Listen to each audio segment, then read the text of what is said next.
그 예수님의 생애에 대해서 기독교가 교회가 설립이 되고 역사가 시작이 되면서 제일 많이 논쟁거리가 됐던 것이 뭐냐면 예수님이 누구시냐, 이 부분에 대해서 제일 많은 논쟁이 있었습니다.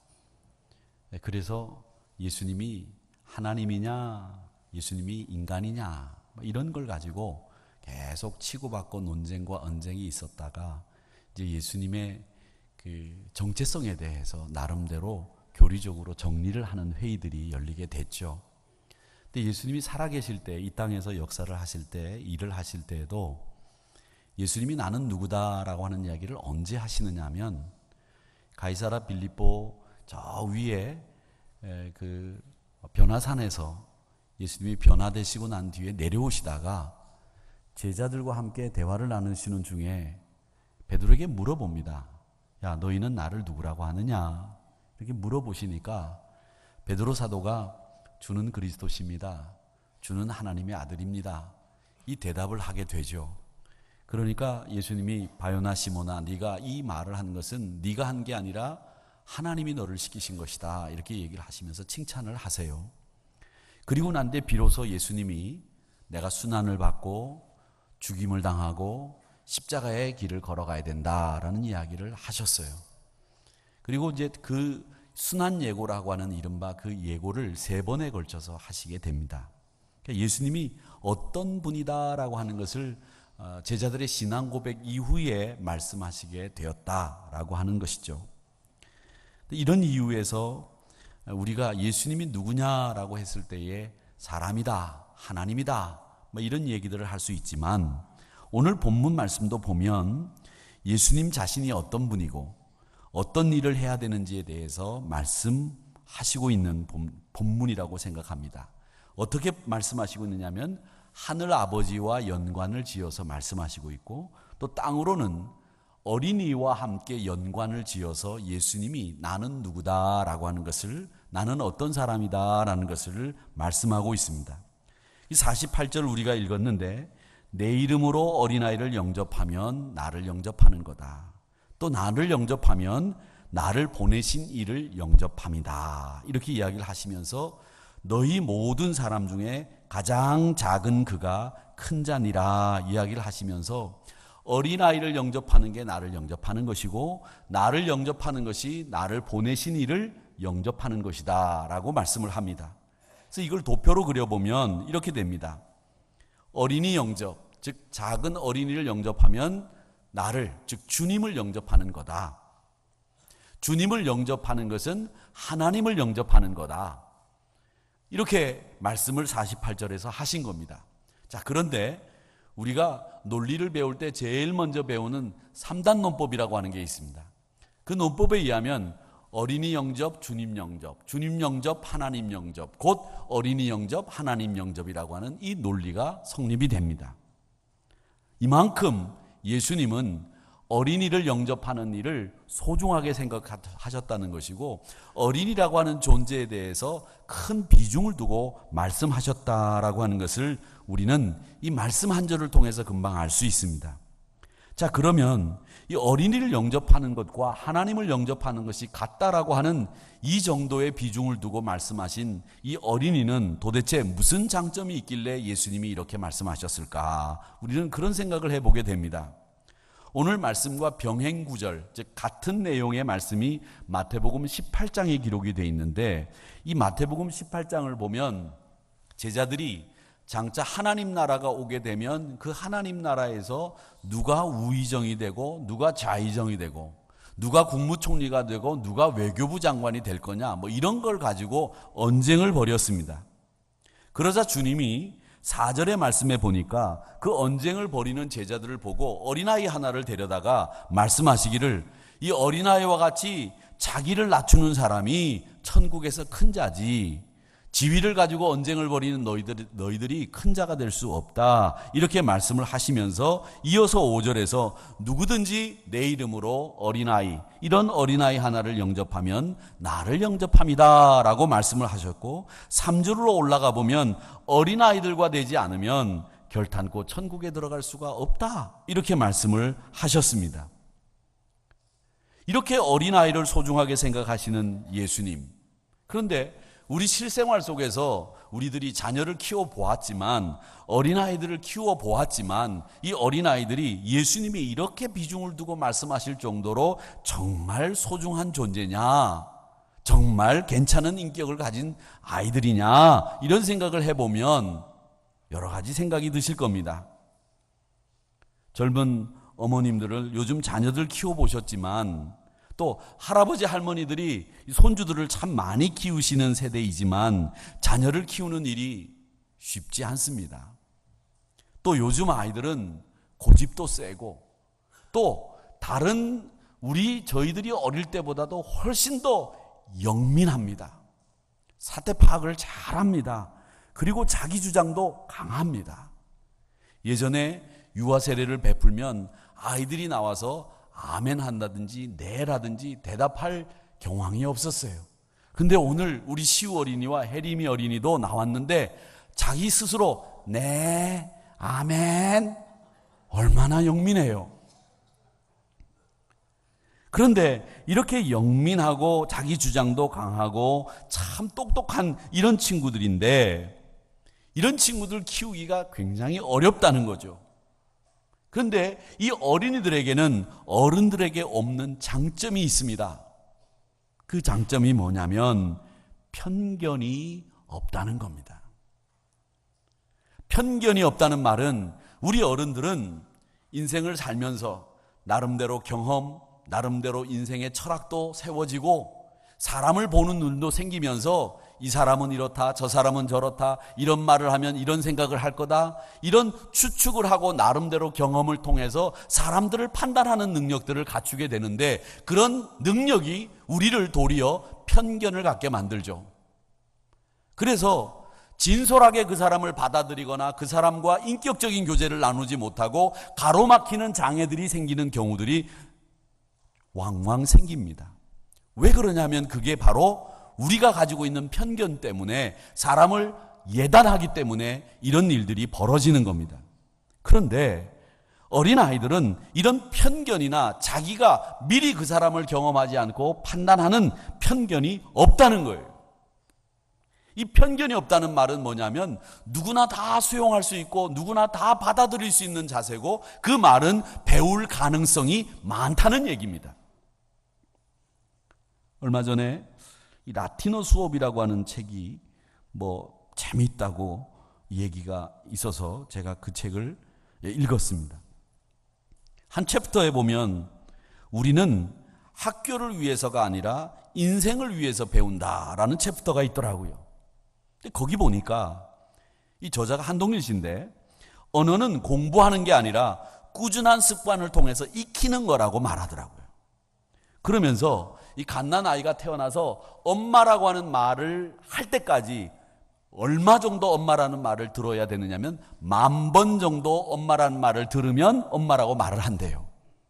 그러니까 우리가 아이들 키우면서 부모님이 그러니까 어머니가 자녀들을 키우면서 제일 많이 하는 말도 엄마라는 말 많이 하잖아요. 자, 엄마. 제가 지금만 해도 한 6번을 했을 거예요. 이렇게 10,000번을 들으면 아이가 엄마라는 말을 하게 된다는 겁니다. 그리고 또 유년기에는 엄마가 내는 소리가 무슨 소리이든지 그 소리를 가지고 아이들의 뇌 속에 있는 언어를 비롯한 여러 가지 영역에 방이 있는데, 그 방의 크기가 어머니의 목소리와 하는 소리로, 언어로 결정된대요. 그러니까 아이의 지능은 그 어머니가 어떤 언어를 쓰느냐에 따라서 결정된다는 거예요.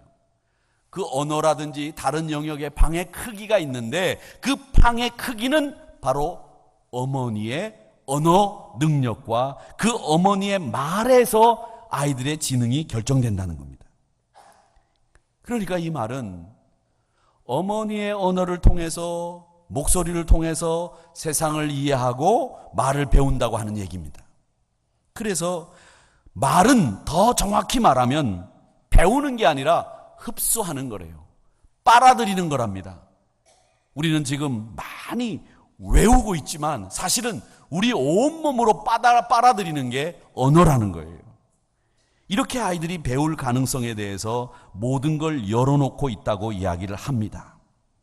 이 이야기를 우리가 그대로 신앙인에게 적용을 해본다면 어떤 이야기가 되느냐면, 우리 신앙인들은 매일매일 말씀으로 새로움을 배워나가는 사람들이 우리 그리스도인이라고 하는 것을 여러분 꼭 기억하시기를 바랍니다. 말씀을 받아들이고 말씀으로 날마다 나를 새롭게 하는 것이 우리 신앙인의 자랑이고 특징입니다. 마태복음 11장 29절에 보니까 뭐라고 말씀하시냐면, 나는 마음이 온유하고 겸손하니 나의 멍에를 메고 내게 배우라. 그리하면 너희 마음이 쉼을 얻으리니, 이렇게 말씀하셨습니다. 사랑하는 성도 여러분, 예수님을 열심히 배우시기를 축원합니다. 그게 어린이 주일 우리 어른들인 우리가 배워야 될 교훈입니다.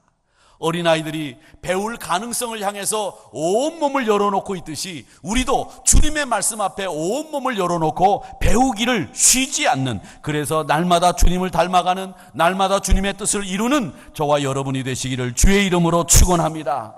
주님을 배움으로 날마다 새로워지는 거예요. 복음서에 보면 어린아이를 데리고 와서 예수님 앞에 축복을 받으려고 부모들이 아이들을 데리고 왔어요. 제자들이 야단을 치는 겁니다. 근데 그 야단을 치는 것을 보고 예수님이 뭐라고 말씀하시냐면, 어린아이가 내게로 오는 것을 용납해라, 이렇게 말씀하셨어요. 그러면서 어린아이와 같이 되지 않으면 천국에 갈 수 없다, 이렇게 어린아이를 극진히 여기시는 말씀을 했습니다.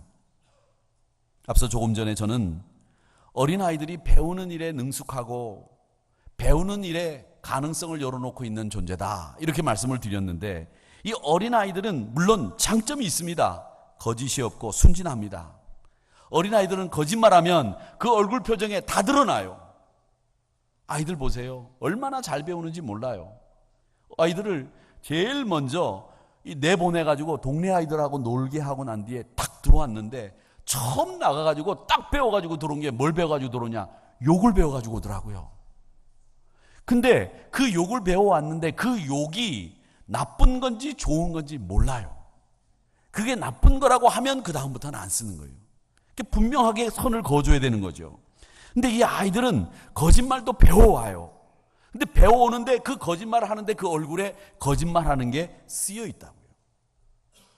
어린아이들의 속성은 바로 그겁니다. 천국에서 큰 자라고 하시는 말씀은 바로 그겁니다. 내가 순수하고 하나님 앞에 내 모습을 그대로 드러낼 수 있을 때, 그때 천국이 너희들 것이다, 이렇게 말씀하셨는데, 그것만 그러면 천국의 주인이 될 수 있는 요건이냐? 아닙니다. 이 말씀 속에는 하나 더 깊이 들어가 보면, 주님이 어린아이와 같이 되지 않으면 너희들이 천국에 갈 수 없다고 하신 말씀에 깊은 뜻이 담겨져 있는데, 그 뜻이 뭐냐? 그걸 우리는 알아야 됩니다. 어린아이에게는 어른들에게 없는 특징이 있어요. 그 특징이 뭐냐면 바로 어린아이들은 절대로 부모를 의지합니다. 이게 어린아이들의 특징이에요. 어린아이들은 부모의 말을 그대로 믿습니다. 부모가 하는 말 그대로 믿어요. 어린아이는 부모의 지식을 자기 것으로 생각하고 부모의 능력을 자기 것으로 삼습니다. 절대적인 보호 아래 삽니다. 이유가 다른 게 없어요. 자기가 약하다는 걸 아는 거예요. 부모 의지하지 않으면 자기 죽는다는 걸 알아요. 누가? 아이들이 본능적으로 아는 거죠. 아이들이 조금 자라면 낯가림을 합니다. 이 낯가림을 한다는 말은 뭐냐면 자기를 이제는 알았다는 거예요. 내가 지금 누구를 의지해야 되고 누구와 함께 있어야 살고 편안한지를 알게 됐다는 거예요. 그래서 남 모르는 사람, 생소한 사람에게는 안 가는 거예요. 자기를 안다는 거죠. 거울을 보면 이게 나고 거울을 보면 이게 다른 사람이라는 걸 아는 순간에 낯가림이 시작되는 거예요.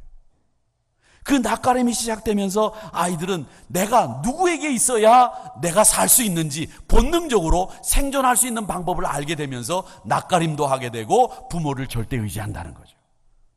바로 그겁니다. 이 어린아이들이 가지고 있는 가장 큰 특징은 부모 없이는 못 산다고 하는 이 절대 의지, 이것이 있기 때문에 아이들이 살아남는 것이듯이 우리 신앙인들도 너희들이 어린아이와 같이 되지 않으면 천국에서 주인이 될 수 없고 큰 자가 될 수 없다라고 하는 말은 너희들이 하나님 절대 의지하고 주님 절대 의지하지 않으면 천국에서 주인 될 수 없다, 이 말씀을 하시는 거예요. 부디 빌기는 사랑하는 성도 여러분, 하나님을 절대 의지하시고 주님을 절대 의지하는 어린아이와 같은 그 신앙의 주인공들이 여러분이 되시기를 주님의 이름으로 축원합니다. 신자들은 주님을 절대 의지하는 사람들이에요. 그 신뢰가 천국을 들어가게 하는 거고, 그 신뢰가 천국에 들어갈 수 있는 조건이 되는 거예요. 아이가 부모를 떠나면 아무것도 할 수 없는 것처럼 우리 신자들은 그리스도를 떠나서는 아무것도 할 수 없습니다, 이렇게 이야기할 수 있는 여러분들이 되시기를 주님의 이름으로 축원합니다. 그게 신앙의 승리 요건이에요. 신명기 말씀에 보면 의지하라는 말이 참 자주 나옵니다. 10장 20절의 말씀에 보면 여호와를 경외하며 그를 섬기며 그에게 의지하고 그의 이름으로 맹세하라 그랬습니다. 하나님을 의지하시는 여러분 되시기를 축원합니다. 30장 20절의 말씀에도 보면 여호와를 사랑하고 그의 말씀을 청종하며 그를 의지해라. 그는 너의 생명이다, 장수이다. 그리고 내 조상 아브라함과 이삭과 야곱에게 주리라고 맹세하신 땅에 내가 거주하게 될 것이다. 그러니 너는 그를 의지해라, 그렇게 말씀하셨습니다. 사랑하는 성도 여러분, 뭘 의지하고 사십니까? 아무것도 의지하지 않고 사는 사람 없어요. 뭔가를 다 의지하고 삽니다. 왜냐하면 우리는 혼자 살 수가 없어요. 그렇기 때문에 하나님도 창세기에 보면 아담을 만드시고 난 뒤에 돕는 배필인 아담을 만드셔서 짝을 지어주신 거예요. 서로 의지하며 살도록 만들어주신 거죠. 그렇듯이 우리가 우선 의지해야 될 사람이 이 어린이 주일을 맞이해서 배우는 교훈은 우리 하나님, 주님 절대 의지하는 신앙인이 되시기를 바라고, 여러분의 자녀들도 하나님 의지하고 주님 의지하는 자녀로 키우시기를 주의 이름으로 축원합니다. 이게 우리 자녀들을 키우는 방법이고 우리 자녀들이 성공하는, 승리하는 방법이에요. 유명한 말이 있죠. 아이가 비난을 들으면서 자라면 그 아이는 커서 남을 저주하는 사람이 된대요. 적대감 속에서 자라면 그 아이는 평생 싸우는 사람이 된대요. 조롱을 받으면서 자라면 그 아이는 열등감 속에서 인생을 산답니다. 수치감 속에서 매일 욕하는 소리 듣고 부끄러워하게 만드는 그런 소리를 들으면서 자란 아이들은 평생 죄의식 속에 산다요. 죄의식 속에. 그러나 반대로 참고 견디면서 큰 아이들은 인내를 가지고 살고, 칭찬을 받으면서 성장한 아이들은 자신감을 갖고, 사랑을 받고 자라면 감사할 줄 알고, 인정을 받으면 자기를 사랑하는 자존감 있는 어린이가 되고, 관용과 우정 속에 자라면 사랑을 얻을 수 있는 사람이 된다는 거예요. 여러분의 자녀를 어떻게 키우시겠습니까? 매일 남을 저주하고 비방하는 사람으로 키우겠습니까? 남과 싸우는 사람으로 키우겠습니까? 열등감 속에 살게 만드시겠습니까? 죄의식 느끼며 평생 살도록 만드시겠습니까? 여러분, 그렇게 하시면 안 됩니다. 제가 목회를 하면서 하나 배운 게 있는데, 사람들이 다 죄의식이 있다는 거예요. 그런데 그 죄의식이 가장 많은 사람이 누구냐? 남을 혹독하게 하는 사람들이 죄의식이 많아서 그렇다는 거예요. 보세요. 요즘에는 이제 학원 예배를 드리질 않지만, 저희는 참 목회 초년병 시절에 학원 예배를 드리러 가면 참 곤욕스러운 일들을 많이 당했어요. 망자를 이제 무덤에다가 이제 이렇게 딱 학원을 하고 난 뒤에 취토를 합니다. 하고 나면 그 가족들 중에서 꼭 한 사람이 막 그 땅을 뒹굴면서 막 돌아가신 분을 막 부르면서 말이죠. 예배도 안 되게 하고 예식도 못 진행하게 하는 그런 분들 계세요. 그러면서 그냥 막 땅을 뒹굴면서, 만약에 돌아가신 분이 오빠면 오빠 막 그러고, 막 1년에 한 번도 안 찾아오시던 분이 돌아가실 때 와가지고선 오빠 부르면서 막 뒹굴러요. 내가 잘못했어요. 그 누이는 평생 오빠와 올케를 미워하며 살았던 죄의식 속에 잠겨 있었기 때문에 그 장례식장을 그렇게 엉망으로 만드는 거예요. 여러분, 우리 한국 사람들은 잔칫날 얼마나 잘 싸웁니까? 잔칫날만 버리면 싸우는 날이 되는 가족들도 참 많이 있을 거예요. 그런데 왜 그런 일이 있느냐? 평생 비난을 받으면서 평생 수치심 속에서 살아온 그 인격이 죄의식 속에, 수치심 속에 자존감 없는 인생을 살았기에 그런 데서 폭발하는 거예요. 그렇기 때문에 우리의 자녀들은 어떻게 키워야 되느냐? 참고 견디는 사람으로 키우고, 칭찬하면서 키워야 되고, 사랑하면서 키워야 되고, 인정하면서 키워야 되고, 관용과 우정을 가르치면서 키워야 됩니다. 이게 우리 부모가 해야 될 일이고 우리 기성세대들이 해야 될 일이에요. 그렇게 자녀들을 축복하시란 말이에요. 여러분, 자녀들을 축복하는 일만큼 좋은 일이 어디 있습니까? 성경에 보면 신앙의 계승자로 대표적인 인물이 누구냐면 디모데입니다. 외조모, 외할머니 로이스와 어머니 유니게의 거짓 없는 믿음을 네가 가지고 있는 줄 내가 확신한다. 디모데후서 1장 5절의 말씀이에요. 이 말씀은 자녀들의 신앙에 결정적인 영향을 끼치는 사람이 누구냐? 부모라는 거예요. 사랑하는 성도 여러분, 어린아이들이 어릴 때 그 가지고 있는 특징 중에 하나가 뭔지 아세요? 그 어릴 때 어린아이들이 가지고 있는 특징 중에 하나가 뭐냐면 암기하는 능력, 외우는 능력이 크다는 거예요. 그래서 우리 BCM 교회 학교에서 발표를 하면 제일 먼저 영아부, 유아부 아이들이 시편 1편을 외우고 인사말을 외워서 발표하는 걸로 시작하죠. 왜? 아이들이 외우는 능력이 탁월하기 때문에 그렇습니다. 저희도 마찬가지예요. 저도 지금 외우고 있는 건 거의 다 어린 시절 주일학교 때 배운 거예요. 제가 말씀드리죠. 창세기, 출애굽기, 레위기, 민수기, 신명기, 여호수아, 사사기, 룻기, 사무엘, 상하. 이거 주일학교 때 배운 거예요. 신학교 가서 배운 거 아니에요? 주일학교 때 배운 거예요. 주일학교 때는 외우는 겁니다. 그러니까 어린아이들은 이 어린 시절에 배울 때에 두 개의 영향력이 있는데 하나는 감동이고 하나는 충격이래요. 충격. 그 충격을 받은 기억, 감동을 받은 기억은 안 잊어버린다는 거예요. 충격을 받은 거. 아빠가 엄마 때리고 나 때리고 딸이 때리고 나를 바깥으로 쫓아내고 사람 취급 안 하는 거 못 잊어버리는 거예요. 그 충격이, 그 인성이 그 충격에서 어떻게 형성되겠어요? 그러나 아이들이 감동을 받은 건 평생 안 잊어버리고 또한 그것으로 신앙생활 하는 거예요. 우리 어머님이 어렵고 힘드시지만 나를 위해서 새벽기도 갔다 오셔서 그 차가운 손으로 내 머리에 손을 얹으면서 나를 축복해 주셨다. 내가 자는 척했지만 어머님이, 아버님이 나를 위해서 머리에 손을 얹고 축복기도 하던 거, 그걸 못 잊어버린다는 거예요. 그렇기 때문에 제가 늘 말씀드리는 거예요. 여러분, 집에 가셔서 자녀들 앞에서 축복하세요. 축복기도 하세요. 때가 되면 축복기도 하세요. 그것만큼 중요한 거 없어요. 우리 자녀들을 위해서 축복하는 것은 하나님이 우리에게 주신 축복권이란 말이죠.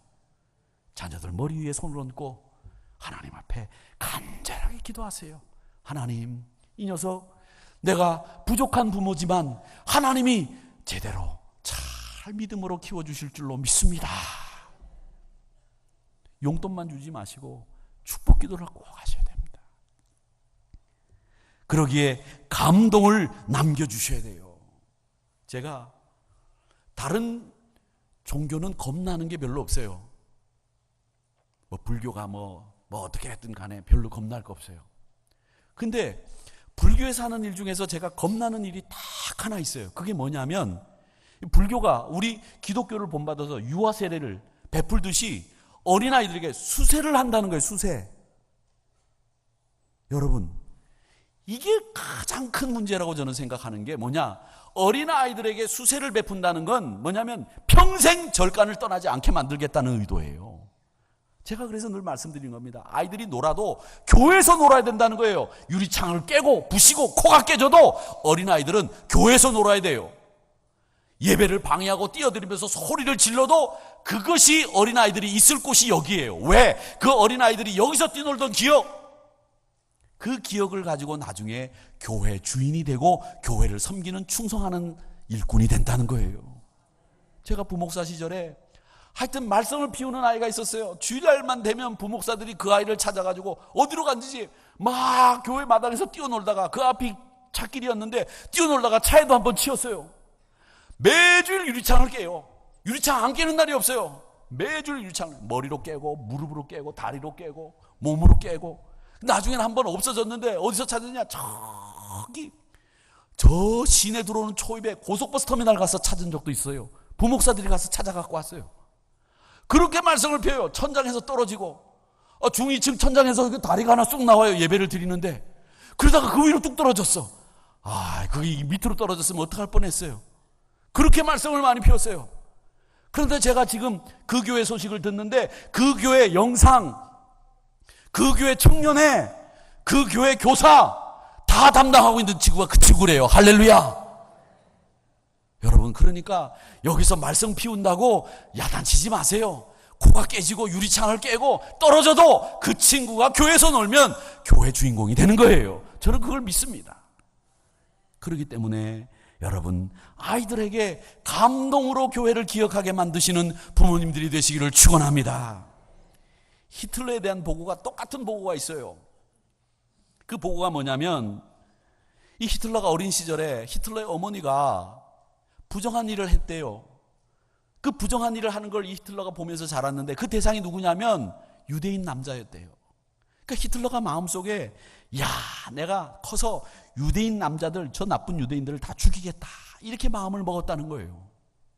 결국 그 먹은 마음대로 그가 2차 세계대전을 일으키고 600만 명을 죽이지 않았습니까? 여러분, 우리 눈에 보이는 교육, 눈이 들어가는 교육, 제대화된 교육, 이것만 좋아하는데 여러분, 생활 속에서 외할머니 로이스와 어머니 유니게의 신앙을 네가 받아서 거짓 없는 믿음의 주인공이 됐다고 하는 이 디모데와 같은 신앙의 주인공으로 여러분의 자녀들을 키우시기를 주님의 이름으로 축원합니다. 유대인들은 예배를 드릴 때 3대가 예배를 드립니다. 할아버지, 아들, 손주. 그게 공식이에요. 그런데 지금 우리 한국교회 예배에 대해서 예배학자들이 여러 가지 얘기들을 하세요. 뭐냐? 주일날 예배를 어른들만 딱 드리고 청년들 드리고 다 나이별로 예배를 드리니까 예배도 단절돼 있다는 거죠. 그래서 절기 예배만큼은 가족들이 함께 예배를 드려야 된다. 같은 언어를 쓰고 같은 기도문을 내고 같은 찬양을 해야 된다. 이런 얘기를 하시는 분들이 있어요. 그 말도 일리가 있다고 저는 생각합니다.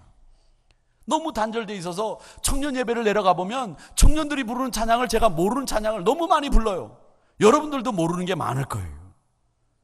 너무 따로 예배도 드리다 보니까 세상도 단절돼 있는데 교회도 단절돼 있다 보니까 공감하는 능력이 없다, 그런 얘기들을 합니다. 어린이 주일이 어떻게 시작됐습니까? 소파 방정환 선생님이 제정한 날 아닙니까?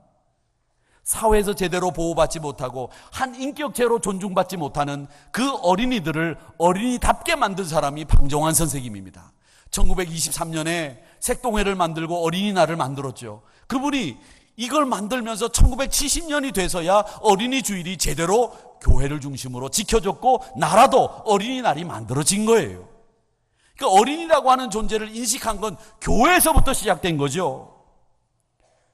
세계적으로는 어린이 주일이 미국에서 제일 먼저 제정됐다고 합니다. 레오날드 목사님이라고 하는 감리교 목사님이 어린이날을 6월 둘째 주일날 지키면서 이 어린이날이 시작됐다고 하죠. 유명한 이야기가 있지 않습니까? 타임이 20세기의 위대한 발견 중에 하나가 뭐냐? 가장 위대한 인물, 최고의 인물, 20세기 최고의 인물은 엘리자베스 1세다. 20세기 최고의 도구는 나사못이다. 최고의 패션 아이템은 지퍼다. 그리고 20세기 가장 중요한 발견은 어린이였다라고 하는 이야기가 있습니다. 그래서 어린아이를 정말 좋은 성인으로 자라게 하기 위해서는 좋은 습관을 우리 부모들이 가르치고 외조모 로이스의 어머니 유닉의 거짓 없는 신앙을 디모데에게 물려주었던 것처럼 그런 신앙을 물려주시는 여러분 되시기를 주님의 이름으로 축원합니다. 서울에 장충동 넘어가면 우리 한국의 유명한 교회 목사님이 그 미래학을 아주 열심히 공부하신 분인데 그분이 이런 얘기를 하셨어요. 인삼은 6년이 돼야 캐는데 그게 제일 좋대요. 6년 근삼이. 산삼은 언제 캐는 게 좋습니까? 아시는 분들이 일부 예배 때 제일 많이 알고 계시더라고요. 산삼은 언제 캐는 게 제일 좋으냐면 보는 즉시 캐는 게 제일 좋습니다.